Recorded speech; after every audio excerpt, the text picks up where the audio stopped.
ЕСМ повторно се задолжи, овој пат со кредит од речиси 60 милиони евра, заемот од 3 домашни банки, Стопанска, Комерцијална и Халк банка. Кредитот е со грејс период од 2 години и рок на отплата од 10 години. Каматната стапка од 1,7% заедно со националната референтна каматна стапка не треба да биде пониска од 4,2%. Парите ќе се користат за подобрување на ликвидноста на компанијата, но и за реализација на проекти од Зелената агенда.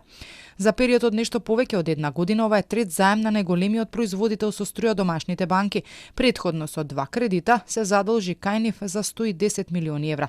Состојбата во државната компанија веќе извесен период не е најдобра и работат со финансиски потешкоти. Последно ЕСМ на универзалниот снабдувач Евана Хом му понуди повисока цена за домакинствата и малите потрошувачи, односно 65 евра за мегават час.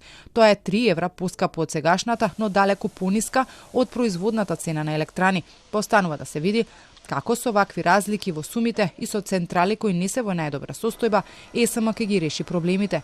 Владата одлучи со пари од буџетот да не ги помага, туку да се јавува како гарант при подигање на кредит.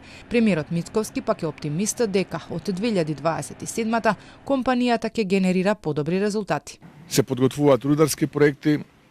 Од друга страна, се акумулираше доволно енергија во хидроелектраните, бидејќи таму производната цена е најмала, таа е отприлика 20 евра по мегават сат.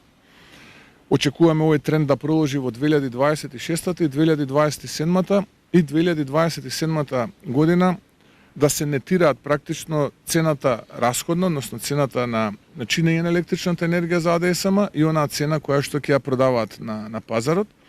Според последните податоци кои ги доби Телма од компанијата, минусот во касата на ЕСМ заклучно со септември надминува 90 милиони евра.